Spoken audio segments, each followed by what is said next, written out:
Okay, so we're in the middle of the formation of Ashkenaz. It's particularly what we spoke about last week, and I want to kind of just reiterate, was the role that the Crusades played both in the formation of European culture, in the sense that I said that, if the Battle of Tours and the stopping the Muslims in the 8th century was the birth of an idea of Christian Europe, then the Crusades in many ways was its first foreign policy. Remembering that the papacy, together with, we didn't really talk about the feudal empires and then the Holy Roman Empire, etc., but the papacy, together with the rising political structures, had a vested interest in opening up the trade routes, offloading some of the population, a genuine religious incentive to sort of redeem Jerusalem from the heretics. So that's what's driving the Crusades. The Crusades, basically, if you're going to give them a full length, we said we started in 1095 with the First Crusade, obviously, and ended in 1291 with, I believe, the 5th Crusade was the last. You think at that point they would have realized it wasn't going to work, but nevertheless. Did they tried to get to Jerusalem and failed? No, each crusade. So just to give you a real nutshell, the First Crusade, they succeeded in getting to Jerusalem, conquering a good portion of what was known as the Holy Land at the time, and they established the Kingdom of Jerusalem, the Kingdom of Akko. There was also some other, further up into what today is called Syria. There was the establishments of some Crusader kingdoms. Variously, they were essentially on retreat from then. The famous turning point was the Battle of the Horns of Hittim, where Saladin defeated the Crusaders at right above Tiberia. I don't know if you've ever been up there. There's a word that we call it here on the top of. It's not the Arbel. It's next to the Arbel, but it's got a name in Hebrew. I can't remember what it is. There's something for it. But anyway, that was a turning point. I don't believe the Crusaders ever recaptured Jerusalem. They might have had one resurge where they kind of touched base and fell back. They had a deal with one of the Muslim rulers that they were allowed to come back into Jerusalem for a short period of time because he was worried about his brother that was going to take over his rule in the land. I thought there was one point at which they did return. So basically, they became part of the power dynamic of the emerging, what we now call Middle East. But for our purposes, what's just important to note is that while the Crusades helped to form and really bring to an end, it was one of the big parts that brought to end feudal Europe. For the Jews, what we spoke about was the creation of this, I don't want to call it the cult of martyrdom, that's a little bit too severe, but the ideal of martyrdom. Right? We spoke about how the First Crusade, which was really the only crusade which saw widespread targeting and destruction of Jewish communities. We didn't speak so much about it, but the church made efforts after that to prevent sort of widespread oppression of the Jews. We've spoken in the past about the fact that the church actually has a vested interest in the survival of the Jews, as opposed to the average Christian, who was more than happy to vent his life frustrations on them.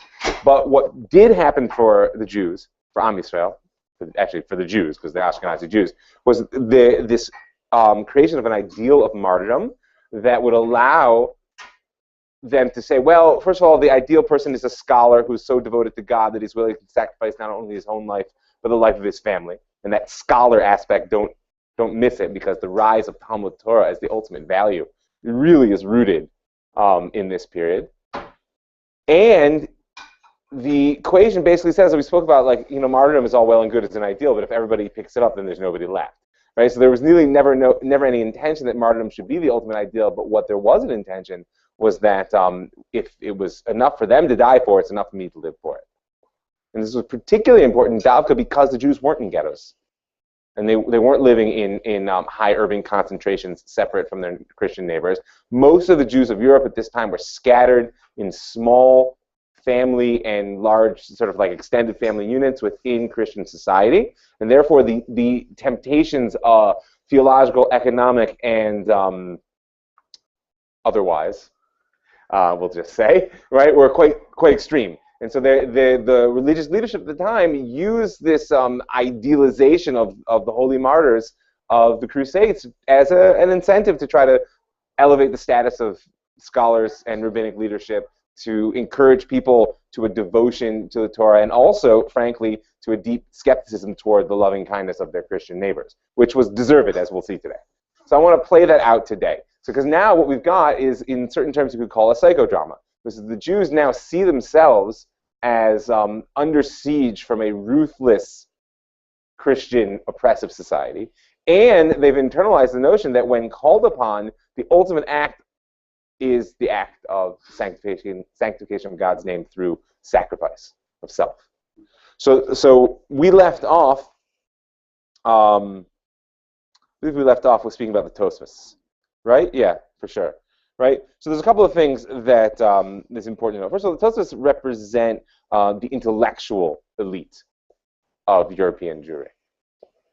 I thought you were signaling me. You were just stretching your hand. Intellectually, we spoke about the return of the dialectic and how in many ways the Tosfos started to learn the Gemara the way the Amoraim had learned the Tannaitic sources, right? Although I pointed out to you that the as opposed to the Gemara being an organic process of the Amoraim discussion, right? Amoraim weren't learning Gemara. They were learning Tannaitic sources, and the Gemara emerged from their learning. So the Tosfos were learning the Gemara, but the society which the Tosfos created, both by continuing the halachic project of applying God's will to every new emerging situation, and by sort of creating a socioeconomic structure which put the learning of Torah at the center, right? They created a society which itself emerged from the Gemara in a very interesting fashion, and that will be European society, European Jewish society, for some time. But that's the intellectual elite. There's a lot of questions amongst historians, especially historians of culture, how far into the average Jew's life that perspective penetrated. As you guys may or may not know, the written record more or less always prejudices the elite because they're the ones that were writing it down, right? Either because they were the ones that were literate or because they were ones that could afford to write memoirs. There are very few records of the average person's life. They get mentioned that one of the great sort of treasure houses of European Jewish history are what are called the Pinkasim. Many of the communities kept logbooks, for lack of a better, communal journals. Also, like, in Sidurim, it was very common for people to record births and Brit Milah and marriages, and sometimes little comments on the side. Also, the church. I was reading recently that just an example, in 16th century, sorry, the church at a certain point wanted to determine whether the Jews were holding anti-Christian literature, so they did an inventory of all the libraries of the Jews of Mantua, which is the only full-scale picture we have of early modern Jewish libraries. It's a fascinating, document, but I'm bringing this to point out to you that the historical record is always going to be spotty. Nevertheless, the counterpoint to the culture that the Tosfos represent, I think, is fairly represented by Rabbi Yehuda Chassid and was known as the Chassidei Ashkenaz, right? Now, we don't have the time to really go into the depth of Chassidei Ashkenaz, but of course, Rabbi Yehuda Chassid is famous for writing Sefer Chassidim, although in all honesty, it's likely that he wrote the core, and his students, like the Rokeach and his own son, and later students and cultural, both either literally students or simply adherents to the same cultural religious worldview, added to it. The Sefer Chassidim is a mix of moral, ethical exhortations, halachic statements, perushim on psukim and divrei chazal, what we would today call practical Kabbalah or magical formulas for dealing with the practical challenges of life. And there's a number of things that come through very clear, and two of them are important to me in this context. Number one, there's a tremendous innovation, and in this I'm quoting Rav Chaim Soloveitchik, who has an article that is really the backbone of the way I like to frame Chassidei Ashkenaz, that Rabbi Yehuda Chassid was convinced that the Ratzon of the Rebbeinu Shalom was not completely contained or confined within the overt dictates of the Torah, be it Torah Shebechtav or Torah Sheba'al Peh. Means if you want to serve God, it's not enough just to learn the Torah and to do the mitzvot. There's a whole realm of life, right, which lies outside of legislated law. Legislated law, that's a redundancy, right? Because legislation necessarily deals with generalities. That's the word. I don't know. I'm very tired right now. I apologize in advance for my syntax and my diction. So legislation deals with generalities, large cases, whereas the intricacies of life and interpersonal interactions necessarily will lie outside of the legislative realm. Now, you could take a halachic attitude on that, the reductionist attitude. Let's just apply the laws down to their specific case law. And indeed, Rabbi Yehuda Chassid was a Baal Halacha. He is quoted in the Balei Tosfot, and then the Maharam Rottenberg quotes him, and there's actually a halachic work that's attributed to him, which name evades me right now. But nevertheless, I want you to hold the importance of this assertion, which is that if you really want to be a chassid, meaning you want to serve God to the fullest extent, then you have to determine what the will of God is outside of the realm of legislated Torah, which on one hand is overwhelming. Who am I to know the will of God? Which is what lends itself to a lot of the ascetic and mystic practices that the Hasidei Ashkenaz were known for, right? Because you have to make yourself a proper vessel. And there was, in widespread medieval Christian and European culture at this time, the notion that the body is the great barrier between you and God. So therefore, the mortification of flesh in order to liberate the spirit doesn't take an overwhelming role in Hasidei Ashkenaz, but it's there. Not perhaps as much as it was in their Christian contemporaries, but it's there significantly. And that's in order to liberate the spirit, in order to know what exactly God wants of you, right? The other aspect of it is tremendously liberating, because it means you can serve God anywhere, right? And this is something we often associate with the Baal Shem Tov, of course, right? All the stories about the Baal Shem Tov, who says that a blacksmith who learns the Book of Tehillim and says them with real kavanah while he does his work is just as holy as the guy who sits in yeshiva learning Tosas, right? So in many ways, the Hasidei Ashkenaz were the beginning of that path of how does the average Jew who does not have either the socioeconomic or intellectual capacity to devote himself to the sort of advanced learning of Torah actually serve God? And his answer was, in every situation you find yourself in. So that's one major piece, and there's a counterpoint there. I don't want to overemphasize like the Tosfos and the rabbinic elite and the Hasidei Ashkenaz and their more they were not populists. Don't misunderstand me, right? They were elitists of a different kind. They were spiritual elitists. Now, to be a spiritual elitist didn't necessarily require you to be an advanced learner, but it did require that you were not an Amma Aretz. You couldn't be a boor, right? Ein boor yerei, right? Somebody who is a total ignoramus is never going to fear sin. The other piece, which is very interesting, that comes through is it takes for granted, the Sefer Chassidim takes for granted an intimacy of a relationship with the Christian world. Right? There's a very famous statement where he says that you will know, be careful of the morality of the non-Jews amongst which you live, because the morality of the Jews amongst you live will never be higher than that of the Christians amongst whom they live. I mean, there are many, many statements in the Sefer Chassidim that show, and not, by the way, necessarily all favorably. It's not like he was like an ecumenical, pluralist. But it is a great document for demonstrating that daily life was deeply intermingled. Why do I say that? Because there's often a perception that the Jews lived as a complete alien existence. And that's true from a certain respect. We talked about the alien consciousness and how the Jews always brought the outside perspective. Nevertheless, the day-to-day life was very much wrapped together. So anyway, he moves to Regensburg in 1195, just to give you a date to pin it on. And the Hasidei Ashkenaz lasts for about 100 years, parallel with Tosfos. And I'm sure that there was, flow in between, back and forth, but there are lots of great documents on sort of communal arguments between the two.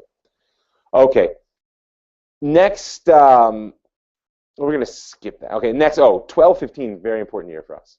3 things will happen in 1215, all of which have tremendous significance. Actually, I take back 2 things in 1215 and 1 in 1242. I didn't realize I lumped those together. First of all, the Roman Catholic Church passes the Jewish Badge Edict. This is at the Fourth Lateran Council. It wasn't like the church just came together purely to deal with Jews wearing funny clothing. Right? The Catholic Church, for reasons which we simply are not going to go into right now, had a great need for reorganization. A lot of it had to do with the breakdown of the Fourth Crusade. The Fourth Crusade basically amounted to European Catholics going and conquering Near Eastern Orthodox Christians, destroying their empire and conquering for themselves. That was when they sacked Byzantium and created the Latin Kingdom. I don't know if you guys know any Crusades, but the Pope was feeling bad about this since the primary target was Orthodox Christians, and so therefore he wanted to sort of reorganize, distance himself from that, and sort of re-energize for the Fifth Crusade. So in the midst of that council, there was a recognition that the Jews must wear a distinguishing piece of clothing. And this is, by the way, it wasn't new. We know that there were hints of this in the Pact of Omar. There are arguments that, in fact, in individual areas, such things have been done. But as an official church policy, we're going to peg it at 12:15. Yeah, question. Was it not enough for them? I'm framing this on purpose. Was it not enough for the Christians at the time to just see their payos and keyboards and tzitzit? So it's a great question. Was it not enough for the Christians at the time just to see their payos, keyboard, and tzitzit? And I think you probably framed that way in order that I could say to you, it's not so clear to me the Jews look like that. Right? Big, hairy people were fairly common in a time when bathing and the cutting of hair were a much bigger project than they are today. Number one. Number two, there's at least a lot of revisionist history today that focuses on the desire to avoid or to prevent illicit sexual relations between the two religions. So it wasn't so much I need to be able to identify the Jew in the street. It's that we don't want people to be able to sneak around with each other. I don't know if that's fully true, but it's a big theme in revisionist history today, talking about how intimate indeed the relations were. But for us, it's important because it marks a part of a turning within Europe to a waking up to the true foreignness of Jewish culture and the crafting of it. We've spoken about the making of the Jew, right? And this is a very big important part of it, that there is in many ways, and I'll just be blunt, there is in many ways a straight line from the Jewish badge edict in 1215 to the yellow star that the Nazis put on, right? And I if any of my Catholic friends are out there listening, and there's actually one who might be, I hope that's not too painful, but it's nevertheless true. And so therefore it's of significance, and also because it is important for us in understanding the power dynamic between the Catholic Church and the monarchs who are actually in charge of doing such a thing. Don't forget, the Catholic Church, except in the Papal States, which were quite extensive, didn't have temporal power in the Kingdom of France or England or the northern Christian kings in Spain. But what they did have was a tremendous ecclesiastical power. And there were places, like I said, in the Papal States where they had also temporal power. But what we see here is that the Catholic Church is working hand in hand with the, they're not really secular powers, so the monarchies, in order to keep the Jews as a culturally distinct element. Now, the other thing that happens, interestingly enough, in the same year is the Magna Carta, 1215. Hey, if Wikipedia says it, it must be true. No, actually, Dave's bringing up a point, which is that documentation at this point is a source of tremendous controversy within a few years. You're always getting people to say this way, that way, because it's very, very rarely that you're going to have someone who wrote down, today the Magna Carta was signed. You're going to have secondary sources that speak about it, and they're going to try to zero in. For our purposes, 1215 is close enough. What was the Magna Carta, right? The Great Charter of the Liberties of England. It is the first time that the subjects of the King of England were able to impose limits on his power. The feudal barons of England banded together and said to the king, Ad Khan, we're putting a stop to your dictatorship, right? They put a limit to his powers by law, right? This is really, according to most opinions, where the constitutional monarchy of England, which eventually developed into the parliament and the democracy which it has today, really begins here, because there was an assertion of law which stands above the king, right? And a protection of their rights. This was an act of feudalism. I pointed out to you that the feudal barons, the nobility, were always in conflict with the king. Magna Carta is an important point in human history, as I felt like you needed to say. It's all I needed to know about it. And also, it's a turning point in feudal history. It goes hand in hand with the 100 Years' War, which we'll speak about soon enough. So, lest you think that things were fine for the Jews, the biggest problem for the Jews in this period was probably the controversies stirred up by the converts. Meaning, there was a large sense of, let's just let each other alone and live life. Of course, the Catholic Church wanted the Jews to convert, and of course, most of the Jews did not want to convert. But most people were not interested in stirring up the problems. One of the biggest elements of creation of problems were converts, apostates. We would call them apostates. The Christians would call them converts, right? Famously, in around 1240, a Parisian Jew named Nicolas Donin converts to Christianity and convinces the King of France, that's Louis IX at this point, that he could prove the truth of Christianity through the Gemara. So there is, of course, interest in such a thing, right? There is a debate between this apostate and the rabbinic leadership of France at the time, a debate which, of course, they lose because there was no freedom of speech. We'll speak in a minute about the great debate, which some of you may know about, between the Ramban and Pablo Cristiani, which was unique in the terms of the debate. But what's important for us is that the Jews lost, and as a result, I mean, basically he never, let me put it this way, the convert was, or the apostate was preaching to the converted, of course. He's preaching to the king and all of the Catholic bishops and cardinals and everybody else that showed up. So they are absolutely certain that Christianity is true. So it's not such a tough sell for him to prove that the Gemara says so, right? The Jews, of course, aren't really interested in listening to him. They're only here because they're trying to save their skins and because it's a forced situation. But the most practical result of this was the infamous burning of the Talmud in Paris, right? There, estimates of how many books were burned is hard to say. I searched around and found what seemed to be a median: 24 wagon loads of books, so the estimate is about 12,000 volumes. Now, remember, every single one of those volumes was handwritten, because of course the printing press won't exist for another 200 years. Not only were they handwritten, but they were likely the handwritten Gemarot of the Bali Tosfos. Remembering that the Bali Tosfos, of course, became famous by writing marginal notes in their Gemara, which means it is, forget the numbers, it is inconceivable what was destroyed in that moment. 1 second, I'll get your question. And for this and his other zealous efforts, Louis IX was canonized by the Catholic Church in 1297. He is, of course, Saint Louis. He is Saint Louis. He is the, as in the city, as in I don't know, the hospital, the boat, all the famous. He is him. Yeah. Question. Yeah. To what extent do we have knowledge of what remained? There must be some smart. Well, remember, the question was, to what extent do we have knowledge of what remained? The answer is we don't really know. This was basically the end of French Jewry, for all intents and purposes, as a strong community forever. I mean, the French Jewry did come back in various times, but he was canonized in 1297, and in 1306 there was the full-on expulsion. All the Jews were expelled from France. That's when the Rosh, Rabbeinu Asher, will go from France to Spain, and we'll speak about the importance of that just in a minute. So don't know, but it was only in France. Now, remembering France included the classic Ashkenaz at this point. There was no Germany. Right? The German states, right, won't actually gain a unified national consciousness until after the 30 Years' War. Really not until 19th century. But there is a kind of proto-German consciousness floating around there, but not the way there is for France or England or Spain, which we're going to get to. Okay, so I don't know, but it's hard to appreciate the impact. But a much more famous debate happens in 1263 between the Ramban and the apostate Pablo Cristiani. Right, this is happening in Christian Spain. Christian Spain. The Cristiani assured the king, of course, that he could prove the truth of Christianity from the Talmud.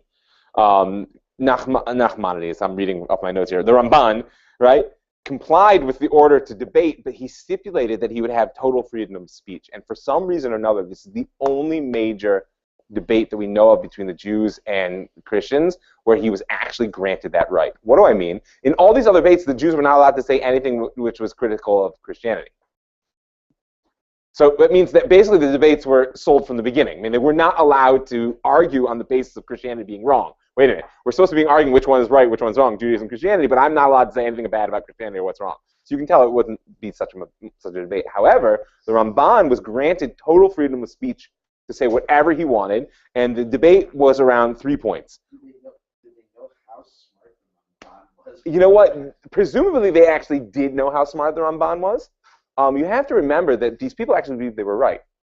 Especially someone like Pablo Cristiano, who was an apostate. He was a Jew, an educated Jew, who converted to Christianity. He was convinced that he was right, and so therefore there was no fear. That's what makes these debates so powerful. This was a real attempt. This goes to the heart, and this is why I wanted to bring it up, the hermeneutic battle. Don't forget, Christianity is born out of a debate in how your darshan psukim. What does it say in Isaiah? What does it say in Hosea. How do we understand these statements in Yirmiyahu about Brit Chadash? Right? That early Christianity was born out of a debate amongst the students of the rabbi and whoever Yeshua Notzri actually was in his time and his students and his teaching. Right? That battle has not gone away. We spoke about the fact that Christianity, the whole question of who's the elder brother, who's the younger brother. So the fact is, what are they doing? They're creating Lahavdil 1,000 Havdalim, a Beit Midrash, a temporary Beit Midrash where the Ramban and Pablo Christiani are going to duke it out. Each had their team. And they had all their Sfarim, and they were going to duke it out around the three questions, whether Mashiach had appeared or not. Right? You guys know the famous tour guide joke. I'm sure I've told it here before. Right? When the Mashiach gets to Israel, how are we going to know whether the Jews or the Christians were right? We'll just ask them, so is your first time in Israel? Right? All right, so whether Mashiach had appeared or not, number one. Number two, whether the scripture said Mashiach would be a divine or human being. Remember, it's a very important point for Catholicism at this point, because they're in the process of killing off every other group of Christianity that still remains that denies the divinity of Jesus, right? That's part of the internal crusades of Europe. We didn't really go into the Albigensian crusades, but thank you for that. Second point was whether, according to the scripture, the Mashiach was a divine or human being. First one is, has he appeared yet? Second one is, when, if, when, how he's appeared. Is he divine or human? Right? And the third one is basically whether the Jews or the Christians hold the true faith. Right? Who's right? Any Christians drew this plan out? They presented these points? I don't know actually how it was presented. That is what the debate revolves around. I think that they're kind of the natural points of context. Yeah, they already decided that he was divine and human together, right? Who?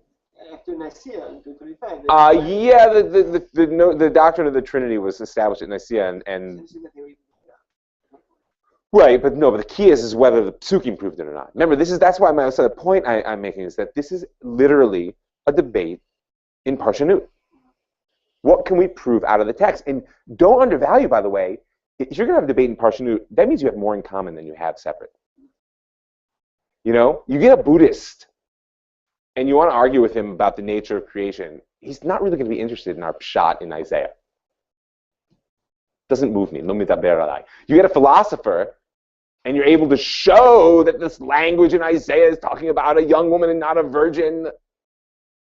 What does he care? The fact that the Christians and the Jews actually believed that there was existential import to the understanding of the Psukim drew them very tightly together. And as we all know, the reason the Torah tells you, V'ahavta l're'echa kamocha, right, is because it's much harder to love your neighbor than it is to love a stranger.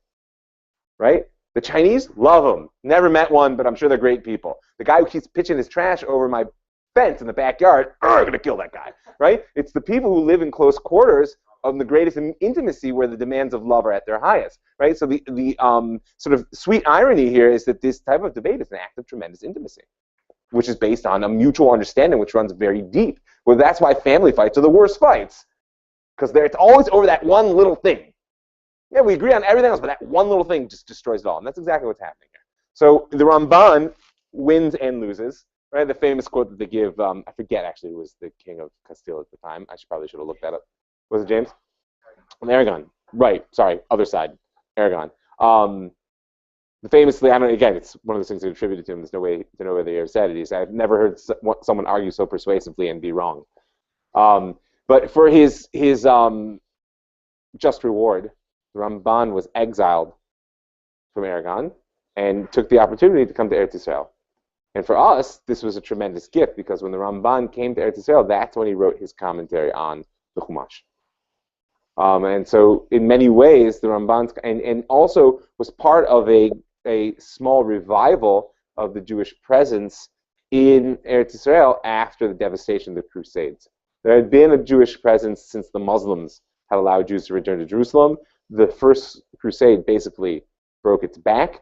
And between the Ramban coming back and you thinking he's just one person, but he was the Ramban, number one. Number two, there was also a period of which in the 1260s, I have 1266 approximately, that the students of the Tosfos came back and established the yeshiva in Akko. This is the famous Isaac the Blind. These are the more mystical schools of the Tosfos, because if you're mystic, there's only one place you want to be, and that's in Eretz Yisrael. So there's a lot in that. But what's important for me that we take away from this is that the simultaneous intimacy and antagonism that's going on between Christian and Jewish culture in Europe. which is characteristic, which is why now you can understand why the ideal of martyrdom plays such an important role.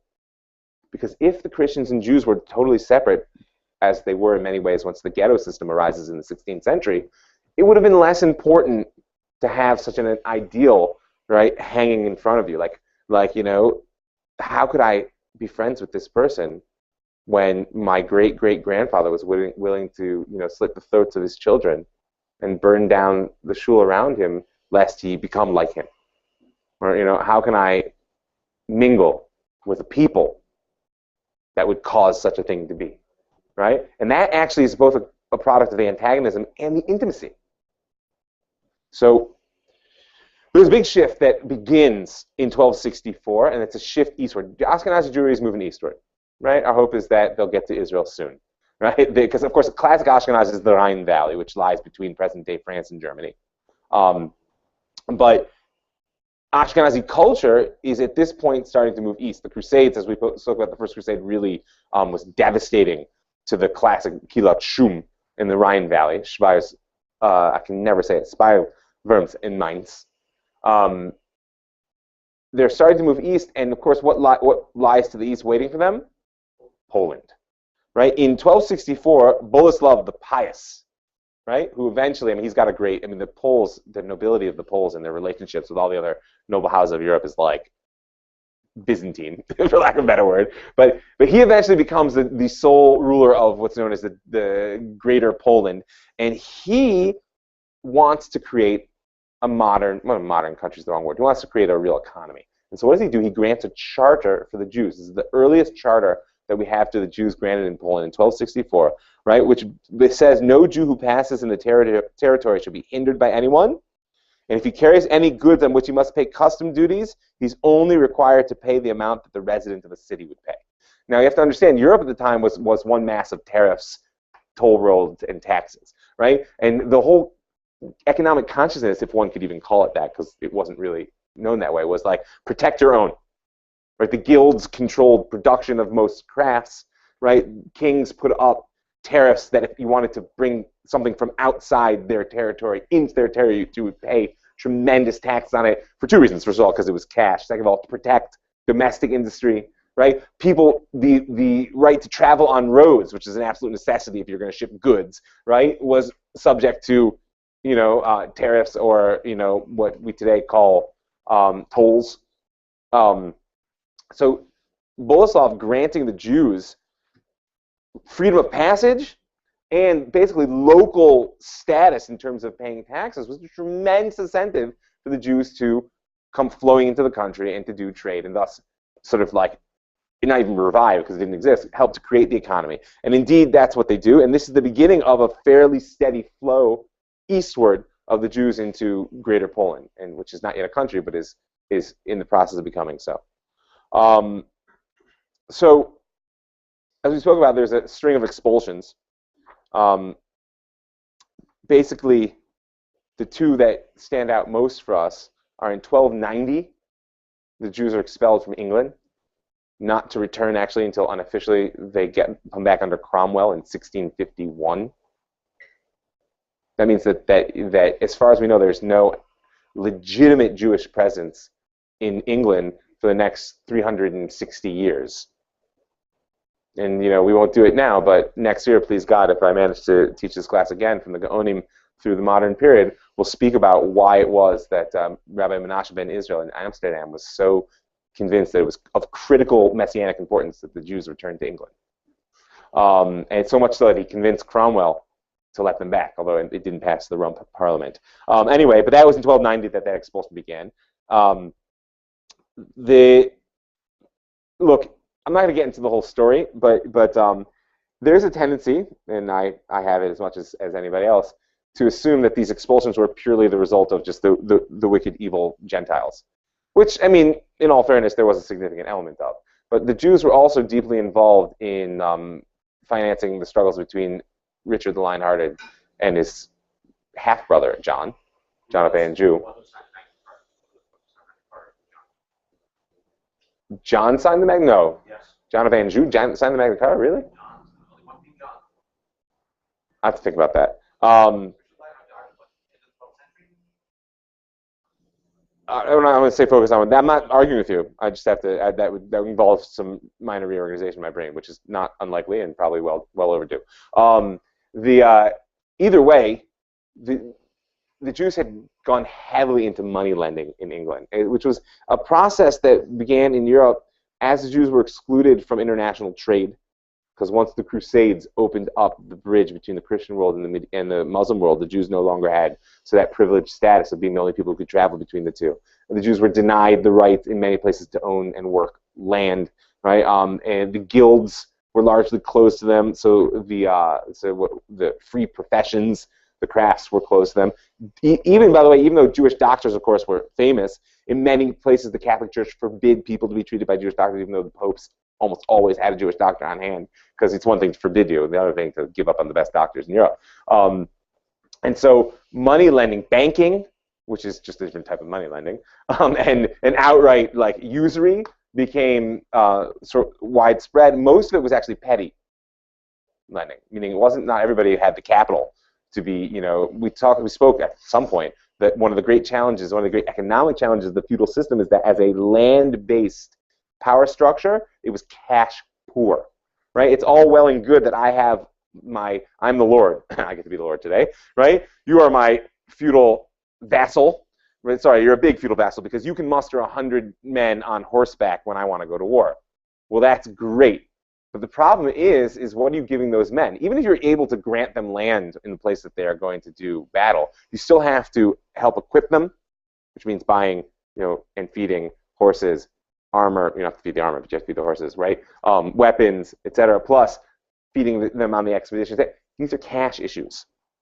Cash is, and when all my wealth is tied up in forests and pigs, right? It's not so easy for me to get cash. And so the role of money lenders is a critical role in keeping liquidity in the economy, which unfortunately also allows war to be far more feasible. And the Jews will play, unfortunately, a significant role in war profiteering in feudal Europe.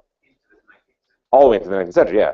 Was this position forced on them because of the idea that Christians shouldn't take interest in the Christians? It wasn't forced on them. It was not in a sort of like nobody sat down and said, "Hey, let's make the Jews do it." But in the sense of closing, in sense of closing almost every other avenue, and the fact that the Christians had, for some reason, held on to the prohibition of usury. Although, don't make mistakes. First of all, Christians were certainly also lending at usurious rates. Number one. Number two, usury is only perceived by the Christians as a certain rate of interest. It's not that they were not allowed to lend on interest.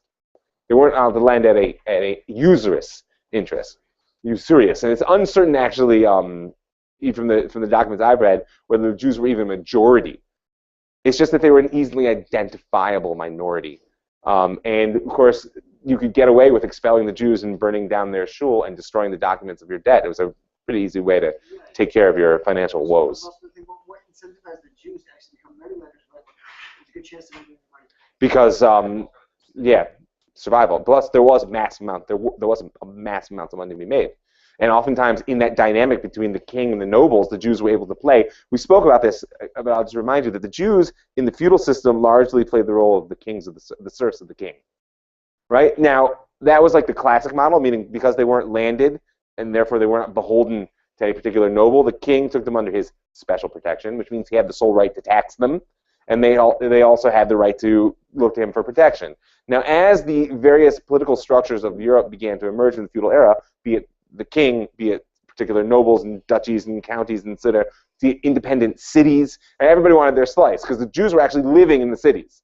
So the city says we should have the right to tax them, but the city was actually within the county of such and such count, and he says, well, then I'm the power here. I have the right to tax them. And the king says, but wait, they're the Jews, right? Historically, they're my serfs. I have the right to tax them. So what happens is the Jews become adept at playing everybody off against each other in order to try to survive. But what is always on the horizon is expulsion and death. And so therefore, on one hand, there's massive amounts of money to be made. And many of the Jews, a minority, but many of the Jews of Europe actually lived extremely wealthy lives. On the other hand, you're desperate because you have no recourse. It's gone like that. And it's not uncommon for that to happen, that special tax would just totally clean out basically your money or your life. So in 1290, they're expelled from England. In 1306, they're expelled from France. The expulsion from France is particularly significant for us because, as I pointed out, the Roche, who is basically the culmination of the school of the Tosfos in many ways, moves to Spain. There he meets the Rashba, and as I like to say, like I wonder what that conversation was like, right? The Rashba gets him a good job in Toledo as the community rabbi, and there in Toledo he encounters something which the Spanish Jews had been doing for quite some time, which was a part of Spanish culture that the European Jews had not been doing, which is codification of legal documents. Right? As we spoke about briefly, the Tosfos, of course, were deeply invested in the halachic project, and they were poskim. And that's why I was reading this morning in Avodah Zarah, like there are plenty of Tosfot that are actually of halachic specific significance. But what they did not do is write separate, I'm lacking the word right now, separate legal treatises. That's what I wanted to say, right? They didn't go through and simply extract the halachic material and put it down in ordered conceptual formats. We know that the Rambam had done that, but he was down in Cairo and had much more of a root in Spanish culture, even though he had an influence on European culture because he was that big. But the Rosh, when he gets and he encounters this process, he himself does not do it. Right? The Rosh that we have, his most famous work, is a classic Tosfos work. It's just it's not a linear, it's a conceptual, what's the word? Running commentary. It's a running, well, because it's kind of also pointillist in ways, but it's a commentary on the structure of the Gemara, which is massive halachic content. However, the Rosh's son, the Tur, right, is the one who makes a tremendously significant decision which will affect, to this very day, the way we relate to Torah, which is the Tur, having been exposed to the height of Ashkenazi halacha and all of the thoughts of the Rishonim from his father, and the height of Spanish Jewry's law there in Toledo with the libraries of several hundred years, puts together what he calls the Arba Turim, right, the 4 columns, right, where he's going to not only compile but reconcile all of the opinions of the Rishonim on what topics? The ones that are of practical halachic significance. True, most of that means they're not talui be'eretz Yisrael, but the key is practical halachic significance. What? Yeah, anything that was practically halachically significant, the Tur brought together a vast body of knowledge, not only bringing it together as a compiler, but also attempting to reconcile what he felt to be the actual psak, right? But why is this so significant?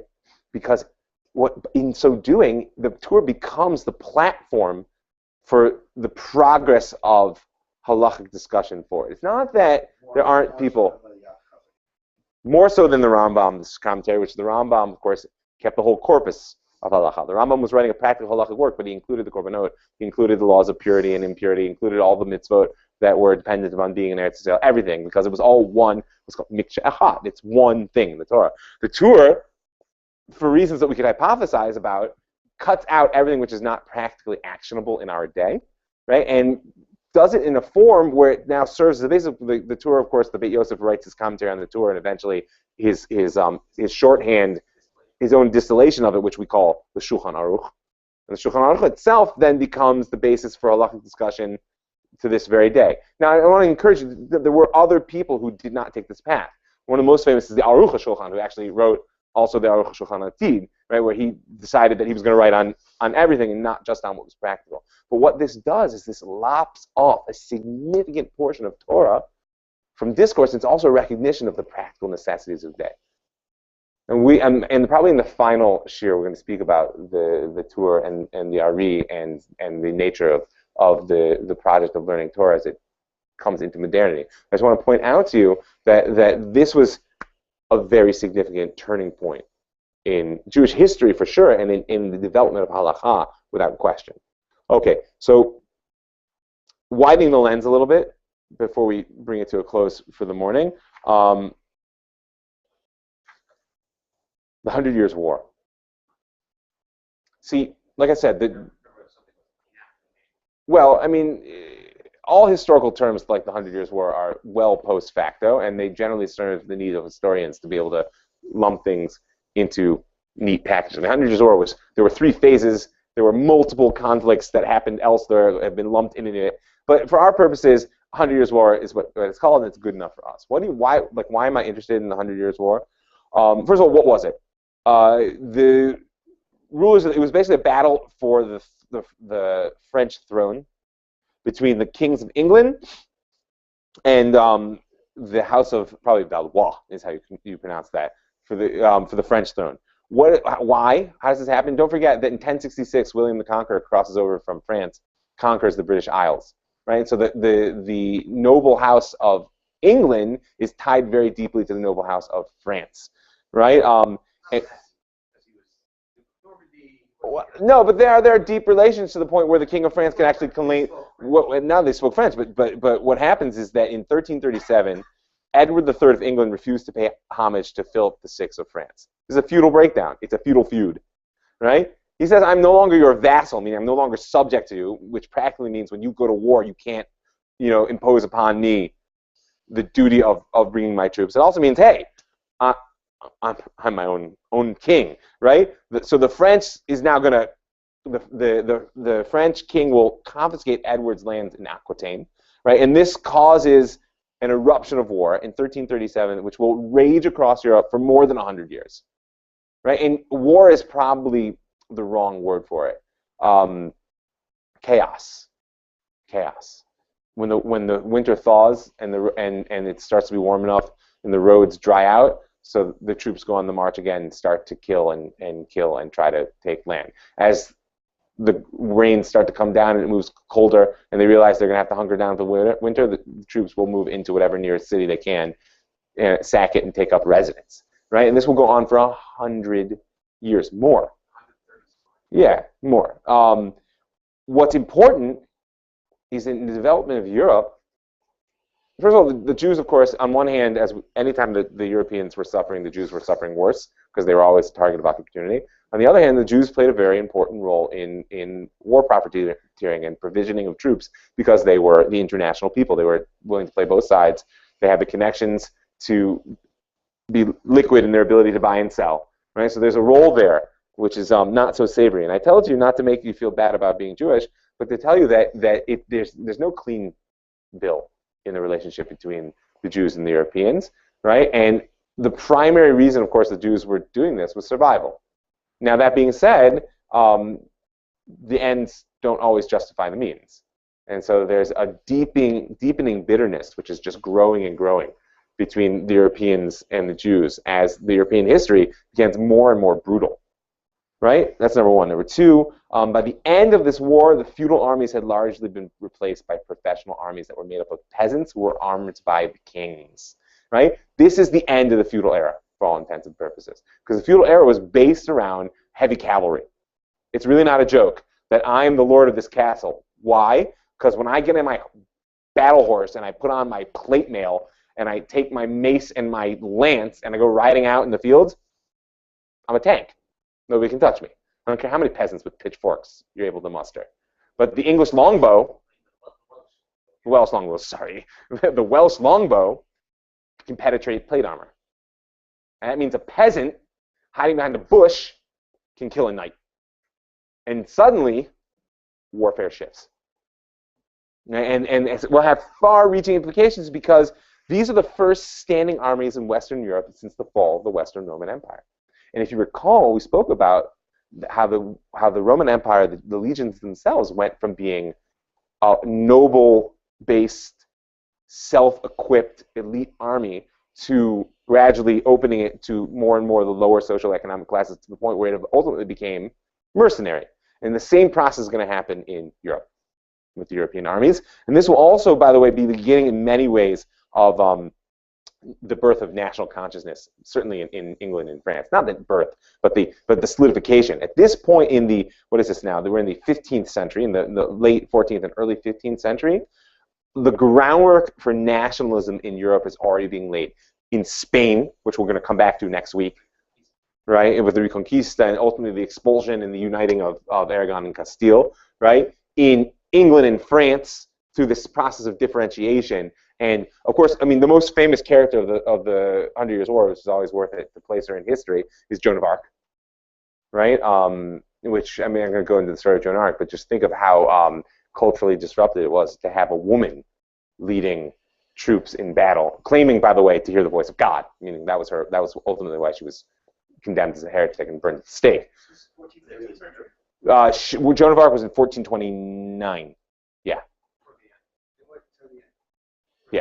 It was basically, after that, the British basically had to give up on any hopes of having a foothold in the continent. When you said it was the end of the feudal armies, does that mean that now they didn't have to raise the army from agricultural peasants? They could now have a full-time standing. Well, what was happening was a concentration of power in the hands of monarchy, a diminishing of the status of the nobility, and an elevation in the status of the peasantry because of their ability to actually be critical in the process of war. Were they paid soldiers? Yeah, professional armies. I mean, they're usually paid in kind. I mean, they weren't getting cash per se. This wasn't such a cash economy, but there was a direct exchange for their labor. It's going to go hand in hand for the next disaster, which is about to sweep Europe. And we only have 3 minutes. I'm going to move right there, which is the Black Plague.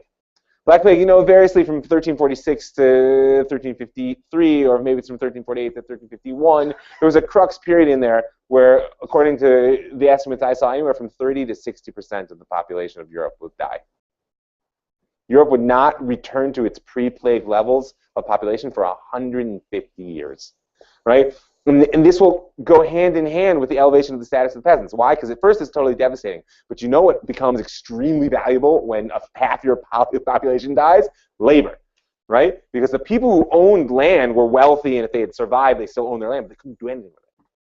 You couldn't make it agriculturally productive because there was no one to do the work. And so the value of labor rose, and that actually, in the long run, in many ways, people can say that the plague was a major contributing item to the birth of modern Europe. Well, I wouldn't go to the middle class yet, and we're still in the late 14th, early 15th century. But the creation of a true peasantry and not serfdom, which in many ways is the precursor. So there's 2 things we need to know about for the plague. First of all, the plague in many ways for the Jews was a repetition of the First Crusade, especially in the Rhine Valley. The accusation that the Jews were poisoning the wells is not a myth. I mean, the accusation is not a myth. Right? Because it's so hard for us to relate to what the plague was like to the average 14th century European, because they had no context to explain it. They had no understanding of how such a thing could spread, where it came from, why it killed. The only thing that they could attribute it to was the wrath of God or poison. And so therefore, there was a huge element of this must be the wrath of God, and there was a huge element of anyone of slightly, different culture or nature was going to be persecuted. And the Jews were, as always, an easy target. I mean, the numbers are in the thousands. Again, in places like Strasbourg and Worms, in places like Mainz, Cologne, there were a few incidents here of the Jews burning down the Jewish quarter of cities around themselves in repetition of the martyrdom that had been done during the First Crusades. In many ways was the culmination of the cult of martyrdom that had been established in the First Crusades, because now people were actually called upon to do it, and they did. And it's very important to understand that they did this to avoid persecution and forced baptism at the same time that large numbers of Jews in Spain were accepting conversion rather than dying. And we're going to speak at the end, perhaps, about what it is would cause that difference. But perhaps for Jewish history, more significant than yet another round of bloodletting was between the Black Plague and what's known as the Hussite Wars, which will happen in about 1420, which is another internal Christian, either Christian struggle or socioeconomic struggle, depending on how you want to read it, in what is present-day Austria. Right between those 2 events, the back was broken of Western European Jewry. The Jews, truly, the balance shifts to the east. That door that had been opened in Poland in 1264 and we didn't speak about it, but had been officially recognized by Casimir in 1334, that the Jews were given actual official rights in the emerging state of Poland. Right? The die was cast for the birth of Yiddish. Because, of course, what's Yiddish? Yiddish is what happened when people who spoke Middle German left the German lands and went to Poland and maintained their own language. I mean, it wasn't just in Poland, because they kept it, but that's how Yiddish culture emerged. They took with them. That's why my family name is Feuer, which means fire in German. But my family was from Romania. It wasn't a German-speaking country, but many European Jews had German-speaking names. Some of them took them because it was cool. It depends on when they got the names. But many, many of them is because they actually came from Germany. So first of all, that shift to the east is decisive in this, between the plague and the Hussite Wars in 1420. Number one. Number two, the birth of the Heter Hora'ah. Up until this point in European Jewish culture, it had been not only unknown, but unacceptable to be a rabbi as a paid position. The rabbi was a Talmid Chacham. Talmid Chacham, you look in the Gemara, you don't take money for being a Talmid Chacham. On the contrary, right? Right, blind, bribes blind the eyes of the wise, and a person who gives a gift kills him, et cetera, et cetera. All the great scriptural and rabbinic thoughts about why teaching Torah and taking money are not good together. But at this point, the devastation of the communal structure in Europe was so widespread, and the rise of poverty so widespread, that the rabbinic leaders of Europe promulgated what was known at the time as a Heter Hora'ah, that you needed, and they were also, by the way, concerned of charlatans and ignoramuses who were claiming communal power.